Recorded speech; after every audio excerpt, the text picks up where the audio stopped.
তোর আছে কি? লিখেছেন সোয়া রাফা। পর্ব সংখ্যা 13। এতক্ষণে পিসিলার সান্নিধ্যে লাভ করা শান্ত মস্তিষ্কটা ফের দাও দাও করে উঠল। ফলস্বরূপ হাত দুটো মুঠিবদ্ধ করে এগোতে থাকলো নিভানের দিকে। ঠিক সে সময় কোথা থেকে যেন হাওয়ায় ভেসে ইয়াসের মুখোমুখি এসে দাঁড়ালো নিঝুম। এসেই হেসে প্রশ্ন করল সে, কি হয়েছে বাবা? চোখ দুটো এমন লাল হয়ে আছে কেন? কিছুক্ষণের মাঝে স্তব্ধ হয়ে গেল ইয়াস। শিথিল হয়ে এলো তার অগ্নিদৃষ্টি।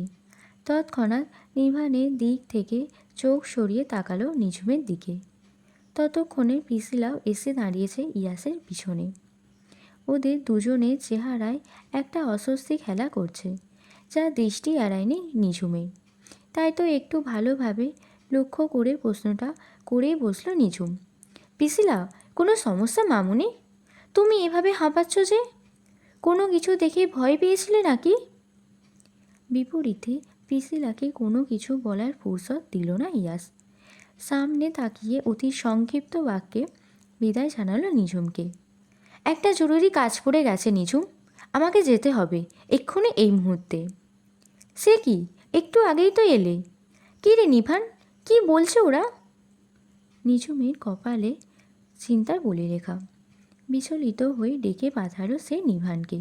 তবে এবার আর নিভানের হেঁটে আসার মতো সময়টুকু দিল না ইয়াস। ওর দিকে তাকানোরও প্রয়োজন বোধ করল না। এক প্রকার জিদের বশে হনহনিয়ে হেঁটে বেরিয়ে সদর দরজা ঠেলে। পিসিলাও আর অপেক্ষা করল না। নিঝুম আন্টি আর নিভানকে আন্তরিক গলায় বিদায় জানিয়ে সেও ছুটল ইয়াসের পিছু পিছু। ছুটে যাওয়ার সময় শেষবারের মতো পিছন ঘুরে নিঝুমকে উদ্দেশ্য করে বলল, মন খারাপ করো না আন্টি, আমি আবার আসবো তোমার হাতের স্পেশাল মোরগ পোলাও খেতে। বৃষ্টি শেষে গোধূলি গায়ে ফিকিয়ে একটা বিষণ্ণতা লেপ্টে আছে। আকাশের কোলে ডানা মেলেছে রামধনুর 7 রং। ঘন মেঘের পাল ভেদ করে ভূপৃষ্ঠে আছড়ে পড়া মরা বিকেলের কমলা রোদটুকু সমুদ্রের বুকে অনায়াসে হুটোপুটি খাচ্ছে। গোধূলির সেই অপরূপ আলো ছায়াকে পিছনে ফেলে ইয়াস হাঁটছে বালুচর ধরে। নিরুদ্দেশ তার গন্তব্য। পিসিলাও তাকে অনুসরণ করছে চুপচাপ। নিভানের বাড়ি থেকে শুরু করে সি বিচ পর্যন্ত চলে এসেছে মেয়েটা, অথচ একবারের জন্য পিছনে ঘুরে তাকায়নি ইয়াস। তবে এই পর্যায়ে এসে স্তম্ভিত হয়ে পড়ল তার গতি। পিছনে না ঘুরেই থমথমে গলায় প্রশ্ন করল, আর কতক্ষণ ফলো করবি এভাবে? খুব স্বাভাবিকভাবেই এদিক ওদিক মাথা নাড়ালো পিসিলা। বলল, আমি তো ফলো করছি না, তোমার সাথেই যাচ্ছি। এতক্ষণে পিছনে ঘুরল ইয়াস। কপাল গুছিয়ে জিজ্ঞেস করলো, কোথায় যাবি আমার সঙ্গে? কোথায় আবার? সমুদ্রে। কে বলল আমি সমুদ্রে যাচ্ছি? এবারে ঘাড় উঁচিয়ে সূক্ষ্ম দৃষ্টিতে সামনের দিকটা পরখ করল পিসিলা। ততপর ঠোঁট উল্টে জবাব দিল, সামনে তো সমুদ্র ছাড়া আর কিছুই দেখতে পাচ্ছি না। তাহলে কি তুমি অন্য কোথাও যাওয়ার প্ল্যান করছো? Like outer space or something? Idiot! আমি যদি পৃথিবীর বাইরে চলেও যাই তাতে তোর কি? যাবি আমার সঙ্গে? যাওয়াই যায়। You will be grill. বলে নিজের সবগুলো দাঁত বের করে কুট কুট করে হেসে উঠল পিসিলা। ইয়াস আর তাকিয়ে রইল না। কোনো এক অজানা কারণে পিসিলার হাসিটা ওর বুকের ভিতর চিনচিনে ব্যথার সঞ্চার ঘটালো। তাই ঘাড় ফিরিয়ে আবারও হেঁটে চলল নিরন্তর। এক পর্যায়ে একটা স্পিড বোর্ডের দেখা মিলল। গায়ে একটা লাইফ জ্যাকেট চড়িয়ে সেটাতেই উঠে বসল ইয়াস। চাবিটা ড্যাশবোর্ডে রাখা ছিল। হাত বাড়িয়ে সেটা নিয়ে ইঞ্জিন চালু দিতেই ওর পাশে এসে বসল পিসিলা। সহসা পাশ ফিরে তীর্যক গলায় প্রশ্ন করল ইয়াস, কি চাই? আমিও যাব। চেহারায় নেকি একটা আত্মবিশ্বাস রেখে কথাটা বললেও কণ্ঠস্বর অস্বাভাবিকভাবেই কাঁপছে পিসিলার। কাঁপছে ওর ঠোঁট দুটো। জামাটার এক পাশ থেকে ছিঁড়ে যাওয়ায় ধপধপে ফর্সা বুকের কিছুটা অংশ দৃশ্যমান। ইয়াসের তীক্ষ্ণ দৃষ্টি সেখানটাতে স্থির হতেই কলমিলতার ন্যায় গুটিয়ে গেল পিসিলা। হাত দিয়ে নিজেকে ঢাকার আপ্রাণ চেষ্টা করে চোখের দৃষ্টি গিয়ে পায়ের পাতায় ঠেকল। বিপরীতে ইয়াস জানতে চাইল, তুই এতক্ষণ এভাবে হেঁটে এসেছিস? নির্লিপ্ত হ্যাঁ সূচক মাথা নাড়াল প্রিসিলা। সঙ্গে সঙ্গে চোয়ালের বেশি শক্ত হয়ে গেল ইয়াসের। গ্রীবা নামিয়ে মেয়েটার দিকে ঝুঁকে গিয়ে দাঁতে দাঁত পিষে বলল, আর ইউ ইনসেইন প্রিসি? আমার জায়গায় যদি অন্য কেউ দেখে নিত? অতর্কিতে চোখ তুলল প্রিসিলা। গম্ভীর মুখে জবাব দিল, নিজের তাকানোটাকে এইভাবে জাস্টিফাই করার কিছুই নেই। দয়া করে চোখ সরাও। ইয়াসের জিদি মস্তিষ্কটা আন্দোলন করে উঠল তৎক্ষণাৎ। তখনকার সেই অযাচিত অধিকারবোধটা ফের জাগ্রত হলো বুকে, যার দরুন নিজের কর্তৃত্ব প্রবণ স্বভাবটা আবারও জাহির করল ইয়াস। গিয়ায় টেনে স্পিড বোর্ডের গতি বাড়িয়ে হিম শীতল গলায় আওড়ালো, আমি দেখবই, দরকার পড়লে পুরো জামা খুলে দেখব। বিপরীতে কোনো কিছু বলার ফুরসত পেল না প্রিসিলা। স্পিড বোর্ডের মাত্রাধিক গতিতে ভয়ে কাটা হয়ে আছে ওর শরীর। বিশাল সমুদ্রের মাঝের উত্তাল পাতাল ঢেউ কেটে কেটে এঁকে বেঁকে এগিয়ে চলছে ছোট্ট যানটি, যার সমস্ত নিয়ন্ত্রণ ইয়াসের হাতে। ও ইচ্ছে করেই গতি বাড়িয়ে রেখেছে। চারিপাশে উত্তাল জলরাশি অতর্কিত ঝাপটায় ক্রমশ ভিজে উঠছে পিছলার শরীর। না চাইতেও এক হাত দিয়ে খামচে ধরে রেখেছে ইয়াসের চারকোল রঙের শার্টখানি। খুব বেশি মাঝখানে যেতে হলো না। কয়েক কিলোমিটার এগিয়ে যেতেই চোখের সামনে ভেসে উঠল সবুজ অভয়ারণ্যে ঘেরা এক ফালি ছোট্ট ছেঁড়া দ্বীপ। কুল কিনারাহীন এমন গভীর সমুদ্রের মাঝে ছোট্ট এক টুকরো ভূখণ্ডের দেখা পেয়ে বিস্ময়ে বিহ্বলিত হলো প্রিসিলা। কোথায় আছে, কেন আছে, কার সঙ্গে আছে, সব কিছু ভুলে গিয়ে মুখ হাঁ করে দেখতে লাগলো দৃশ্যটা। স্পিড বোটটা ধীরে ধীরে গতি কমিয়ে সেদিকেই ছুটতে লাগলো। যত কাছে এগোচ্ছে ততই স্পষ্ট হচ্ছে এই দ্বীপের নয়নাভিরাম সৌন্দর্য। বালুচরের বুকে বোট এসে স্থির হতেই গাছপালা আর ঘন ঝোপঝাড় থেকে বয়ে আসা এক চিলতে মৃদু মন্দ হিমেল হাওয়ার আদর বুলিয়ে গেল সর্বাঙ্গে। প্রিসিলা বুক ভরে বাতাস গিলল। তারপর ইয়াসের পিছু পিছু নেমে গেল বোট থেকে। বোট থেকে নেমে আবারও শুকনো বেলা ভূমি ধরে হাঁটা ধরল ইয়াস।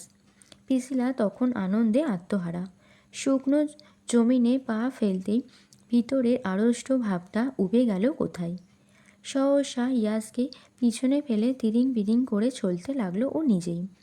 কিছু দূর পথ এগিয়ে গিয়ে ঝোপঝাড়ের ঘন আবরণ সরিয়ে ভিতরে প্রবেশ করে কোনো এক অপ্রত্যাশিত দৃশ্যে মুখোমুখি হয়ে অকস্মাৎ থমকে গেল প্রিসিলা। সামনের দৃশ্যটা আসল নাকি নকল তা বুঝতে চোখের পলক ফেলল কয়েকবার। তারপর আবারও গভীর দৃষ্টিতে পরখ করতেই দেখতে পেল কচি নরম ঘাসে বিস্তৃত লল পেরিয়ে বালুচরের বুক ছিঁড়ে মাথা উঁচিয়ে দাঁড়িয়ে আছে এক টুকরো ঝিনুকাকৃতি নান্দনিক ঘর। সেফ ঘর নয়। ঘরের আকৃতি এবং পারস্পরিক অবস্থা থেকে মনে হচ্ছে এটা একটা ক্যাফে, যার চারিদিকে নির্ভীক সৈন্যের মতো ঘিরে আছে বড় বড় সব নারকেল গাছের সমাহার। একটির সঙ্গে অন্য গাছের মধ্যবর্তী স্থানে জায়গা করে নিয়েছে কাচের বোতল ভর্তি জলমলে ফেয়ারি লাইট। সন্ধে হলেই জ্বলে ওঠে এগুলো। এমন এক জনমানবহীন নির্জন দ্বীপে এত সুন্দর সাজানো ক্যাফেটাকে দেখে আনন্দে উচ্ছ্বাসিত হয়ে পড়ল প্রিসিলা। তৎক্ষণাৎ পিছনে ঘুরে ইয়াসকে ইশারা করে বলল, ইয়াস দেখো, এটা একটা ক্যাফে, তার মানে এখানে মানুষ রয়েছে। প্রিসিলার কথায় ইয়াসের অভিব্যক্তিতে পরিবর্তন দেখা গেল না খুব একটা। শুনশান নিস্তব্ধ ওই এক হারা ঘরটির দিকে তাকিয়ে রইল চুপচাপ। তার এই বস্তুরীভূত নিষ্প্রাণ চাহনি দেখে মনে হচ্ছে সে আগে থেকেই জানত এই খরিদ্দারবিহীন ক্যাফের উপস্থিতি। ইয়াসের নির্লিপ্ত ভাবাবেগ বিস্ময় ভাঙল না প্রিসিলা। ক্যাফের সামনে সরু কুচি পাথরের রাস্তা ধরে সে এগিয়ে গেল আরও কয়েক কদম। সামনে থাকা শ্যাওলা পড়া জরাজীর্ণ নেম প্লেটটাতে কিছু লেখা আছে বোধহয়। প্রিসিলা ঝুঁকল সেদিকে। সূক্ষ্ম দৃষ্টিতে পরখ করে অস্পষ্ট স্বরে আওড়ালো, দিস ইজ অ্যাডিস ইউভান own design specially create for his blue eyed Sakura. তার নিচে বড় বড় প্যাঁচানো হাতের ইংরাজি অক্ষরে লেখা কর্নিয়া ক্যাফে। সব কিছু ছাপিয়ে পিসিলার মনোযোগ স্তব্ধ হলো ওই একটা নামে, অ্যাডিস ইউভান। যা দেখা মাত্রই এক প্রকার চেঁচিয়ে উঠল মেয়েটা। উৎকণ্ঠায় শ্বাস রুদ্ধ হয়ে ইয়াসের নাম ধরে ডেকে বলল, ইয়াস, এখানে তোমার ড্যাডের নাম লেখা আছে। বাতাসের ভারে বুঁদ হয়ে আছে কর্ণকুহর, তবুও ছোট্ট শব্দের একটা প্রত্যুত্তর ভেসে এলো পিসিলার কানে, জানি। চট করেই পিছনে ঘুরল পিসিলা, দেখল সাগরের গোল ঘেঁষে জেগে ওঠা শুকনো চরের বুকে শুয়ে আছে ইয়াস। ও রেহের নির্বিকার আচরণে আশ্চর্য হলো পিসিলা। কৌতূহল নিয়ে শুধালো, একবার গিয়ে দেখবে না ভিতরে কি আছে? আমি জানি ওখানে কি আছে। এবারে শান্ত পায়ে বালুচরের দিকে এগিয়ে গেল পিসিলা। শয্যারত ইয়াসের পাশ ঘেঁষে বসে নিরেট গলায় বলল, তুমি জেনে শুনেই এসেছো, তাই না? ধীরে ধীরে উঠে এলো ইয়াস। পিছনের দিকে 2 হাত রেখে তাতে শরীরের ভার ছেড়ে দিয়ে বসলো আয়েস করে। ততপর উত্তাল জলরাশির বুকে ডুবে যাওয়া ওই আগুন রাঙা সূর্যটার দিকে দৃষ্টিপাত করে বলল, তুই জিজ্ঞেস করছিলি না সমুদ্রের কাছাকাছি এলে কেন আমি এতটা গম্ভীর হয়ে যাই? সামান্য মাথা নাড়িয়ে সম্মতি জানালো পিসিলা। বিপরীতে নিষ্পান হাসল ইয়াস। ঠোঁট নাড়িয়ে বলল, কারণ সমুদ্র আমার কাছে অনেকটা মায়ের মতো, ঠিক ওই অস্তম্ভিত সূর্যের মতোই। সমুদ্রের বুকে মিশে আছে ওরা। কারা? ভয়ে ভয়ে প্রশ্ন করল পিসিলা। ইয়াস থমকালো। কিছুক্ষণের নীরবতা ভেঙে আচ্ছন্ন স্বরে জবাব দিল, আজ থেকে বহু বছর আগেই যারা আমায় রেখে দূর আকাশে তারা হয়ে গেছে। তারপর কি ভেবে যেন কপাল গোছালো ছেলেটা। অবুঝ বালকের মতোই আনমনা হয়ে আওড়ালো, ফ্লোরা মামা সব সময় বলতো ওরা নাকি শেষ রাতে সুখ তারা হয়ে আমাকে দেখে, কিন্তু বড় হওয়ার পরে জানতে পারি ওই উজ্জ্বল নক্ষত্র দুটো আমার মা বাবা নয়। ওগুলো আসলে পৃথিবীর পার্শ্ববর্তী গ্রহ মঙ্গল আর শুক্র। তবুও আমি শেষ রাতে জেগে জেগে শুকতারা খুঁজি। কেন খুঁজি তা জানি না। আমার কি মনে হয় জানিস? কথাটা বলে ঘাড় ঘোলালো ইয়াস। চোখ রাখল পিসিলার আদুরে মুখের পানে। 2 হাঁটু ভাঁজ করে তাতে কলমিনতা নাই মাথায় এলিয়ে দিয়েছে পিসিলা। ঘন লম্বা সোনালি রঙের রেশমের মতো চুলগুলো পিঠ থেকে ছড়িয়ে নিচে পড়ে আছে তার। সেভাবেই বসে থেকে শীতল গলায় শুধালো, কি? এই দ্বীপ, এই ক্যাফে, এই সমুদ্র, সব কিছুতেই মিশে আছে ওরা। সমুদ্রের এই বিশাল বিশাল ঢেউয়ের আঁচড়ে এখনও ওদের জীবন্ত অস্তিত্ব খুঁজে পাই আমি। মনে হয় সর্বক্ষণ আমার আশেপাশেই আছে, কিন্তু আফসোস ওদের কোনো স্মৃতি আমার মস্তিষ্ক নেই, এমনকি চেহারাতেও মনে নেই। এক নিঃশ্বাসে কথাগুলো বলে থামল ইয়াস। বিপরীতে তপ্ত শ্বাস সারল পিসিলা। জিজ্ঞেস করল, তোমার ওদের প্রতি কোনো অভিযোগ নেই? না সূচক মাথা নাড়ালো ইয়াস। উদাসীন হয়ে বলল, you know, my dad was a underworld terrorist. He was a ruthless criminal from বাটফা। এমন এক দুর্ধর্ষ মানুষ স্বভাবতই বিকৃত মস্তিষ্কের হবে, অথচ সে তার এই বিকৃত জীবনে গভীর মরণ ফাঁদের মতোই পুষে রেখেছিল নিজের দুর্বলতাকে। অ্যান্ড দ্যাট ওয়াজ মাই মম। ড্যাডের জীবনে মম শুধু একটা মেয়েই ছিল না, বরং তার ধ্বংসের হাতিয়ার ছিল সে। একটু নীরব থেকে ফের স্তিমিত স্বরে স্বগোক্তি করল ইয়াস। ওদের মৃত্যুর এত বছর পরে এসে অবশেষে বুঝতে পেরেছি আমি, শুধুমাত্র একটা নীল চোখের মেয়ের জন্যই কেন ড্যাড নিজেকে নিজে শেষ করে ফেলেছিল। শেষ কথাটা বলেই পিসিলার সমুদ্র নীল চোখে চোখ রাখল ইয়াস। হঠাৎ তার তীক্ষ্ণ ফলার মতো দৃষ্টির মুখোমুখি হয়ে কেঁপে উঠল পিসিলার বুক। তবুও ধীর কণ্ঠে প্রশ্ন ছুড়ল, নীল চোখ এতটাই খারাপ? রাগ যদি হয় খারাপ, তবে নীল চোখও খারাপ। দুটোই ভিতরের সত্তাকে মাতাল করে তোলে, নীরবে পোড়ায় ভীষণ। অতীব রুক্ষ স্বরে প্রত্যুত্তর করল ইয়াস। তার এই গভীর কথার মর্মার্থ ঠিক বুঝে উঠতে পারল না রুশ রমণী। তাই তো অবলার মতো চেয়ে রইল সে। ইয়াসু তাকালো তীর্যকভাবে। নৈশব্দ সেই দৃষ্টির মিলনে একটা অদ্ভুত প্রশ্ন বিরলভাবে জেঁকে বসল তার মস্তিষ্কে। মন বলল, আচ্ছা, কোন নীলটা বেশি গভীর? নীল রঙের এই বিস্তৃত ফেনীল জলরাশি, নাকি এই ঝিলের জলের মতোই স্বচ্ছ টলমলে নীলাক্ষী? উত্তরটা ইয়াসের জানা। যেই চোখে সামান্য দৃষ্টি ফেললেও অস্তিত্ব সহ হারিয়ে যেতে হয়, তার সঙ্গে সমুদ্রের তুলনা দেওয়াটা নিছকই বোকামি। ইয়াসের অমন এক রোখা বেপরোয়া দৃষ্টিতে খানিক ভড়কে গেল প্রিসিলা। অস্বস্তিতে কেমন জমে গেল মেয়েটা। প্রসঙ্গ পাল্টাতে তখনই ফের প্রশ্ন করল, কিন্তু ক্যাফেটা? প্রিসিলার কথা সম্পূর্ণ করার আগেই বিভ্রম থেকে ছিটকে বেরিয়ে এলো ইয়াস। পিছনে ঘুরে ক্যাফেটাকে ইশারা করে বলল, এটা এমন একটা ক্যাফে যার জন্য তৈরি করা হয়েছিল সে নিজেই এর অস্তিত্ব জানত না। মানে? ভালোবাসার প্রমাণ দিতে মানুষ কত কিছুই তো বানায়। আমার ড্যাড ক্যাফে বানিয়েছে, simple. Are you kidding me? না, নট অ্যাট অল। তাহলে মানে ক্যাফেটাও এখানে, কিন্তু কেন? প্রিসিলার মনের ভিতর প্রশ্নটা সব তাল গোল পাকিয়ে যাচ্ছে। ঠিকভাবে ভাষায় প্রকাশ করতে পারছে না ও।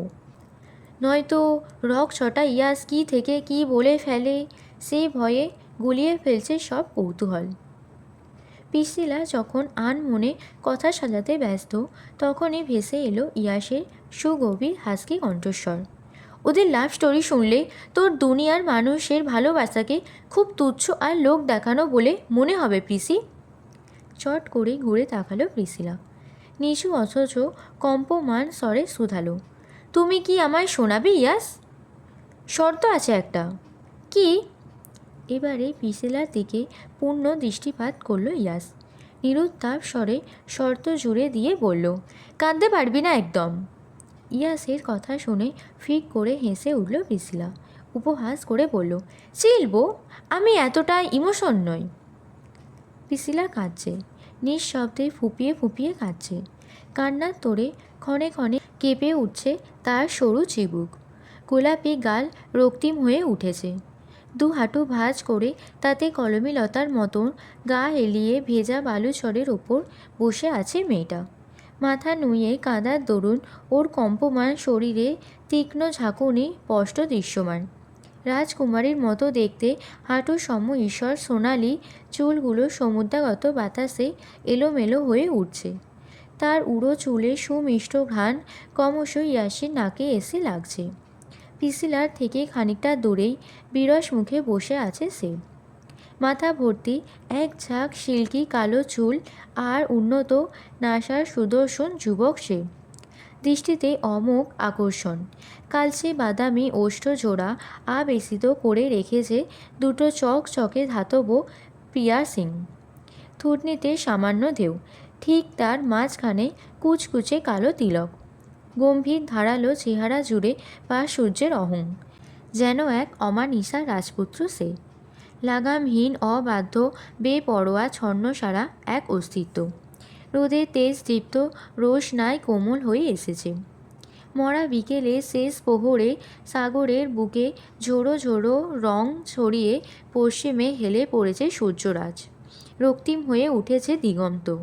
একটু বাদেই আধারের পর্দা টেনে সন্ধ্যা ঘনাবে ধরিত্রীতে। লোকালয়হীন এক ছত্র এই ছেঁড়া দ্বীপে কোনো আলোর উৎস নেই। ক্যাফের সামনে টাঙানো ওই ফেরি লাইটগুলো কতদিন ধরে নষ্ট হয়ে পড়ে আছে কে জানে। দ্বীপটার দেখাশোনা মাহিন নিজ উদ্যোগে করলেও সময়ের পরিক্রমায় সব কিছুতেই মরচে ধরে গেছে। পুরোপুরি অন্ধকার নামার আগেই এই স্থান ত্যাগ করা আবশ্যক। ওদিকে প্রিসিলার কান্না থামার নামই নেই। এতক্ষণ থমথমে মুখে বসে থাকলো, এবার আর চুপ থাকতে পারল না ইয়াস। বহুক্ষণের মৌনতা ভেঙে জোরালো এক ধমক দিয়ে বসল সে। আগেই নিষেধ করেছিলাম, কাঁদতে পারবি না, কথা কানে যায় না। চোখ ফুলে ঢোল হয়ে গেছে প্রিসিলার। মোম নরম আদুরে চেহারাখানি ধারণ করেছে রক্তবর্ণ। হাজার চেষ্টা করেও কান্না থামাতে পারছে না মেয়েটা। হিচকি তুলে তুলে শ্বাসরুদ্ধকর পরিস্থিতি। ওর এহেন নাজেহাল অবস্থা দেখে ভিতর ভিতর চিন্তিত হয়ে পড়ল ইয়াস। বাইরে নেকি গাম্ভীর্য নিয়েও বলল, ফ্যাচ ফ্যাচ আওয়াজ করা বন্ধ করবি, নাকি তোকে রেখেই দ্বীপ ছাড়ব? ইয়াসের অতর্কিত গর্জনে কাঁদতে কাঁদতে মাথা তুলল প্রিসিলা। কান্নার তোড়ে নীলাভ দু নয়ন ফুলে উঠেছে তার। যা দেখা মাত্রই বিরক্তিতে কপাল কোঁচকাল ইয়াস। অনুভূতিহীন স্বার্থপর পরের মতোই বলে উঠল, এত কাঁদার তো কিছুই হয়নি, এত কাঁদছিস কেন? স্বামী মরেছে? পরক্ষণেই দৃষ্টি গিয়ে ঠেকল তরুণীর তুলতুলে কোমল রক্তিম ওষ্ঠাধরে। কম্পমান চিবুকের সন্নিগ্ধে সমান তালে কাঁপছে ঠোঁট দুটো। মেয়েটা একটু বেশি কোমল আর রূপবতী, তাকালেই চোখ জ্বালা করে। কিন্তু এত নজর কাড়া রূপ মোটেই পছন্দ নয় ইয়াসের। সহসা দৃষ্টি সরিয়ে নিল সে। পিসিলার অশ্রুসিক্ত নীলাভ দু নয়ন পিছনে ঝিনুক আকৃতির পরিত্যক্ত ক্যাফেটাতে আবদ্ধ। মাথার ওপর এখনও জলজল করছে নামটা, কর্নিয়া ক্যাফে। ইয়াস নিজেও সেদিকে তাকালো এক পলক, তারপর চোখ ঘুরিয়ে নিরন্তর সাগরের পানে দৃষ্টিপাত করে বলল, even a whole life time that's not enough for their love, so they went away. কথার শেষে গভীর শ্বাস টানল ইয়াস। পিসিলা কাঁদতে কাঁদতে অস্থির হয়ে বলল, তাই বলে এত অপূর্ণতা, এত অপূর্ণতা আমি কিছুতেই মেনে নিতে পারছি না।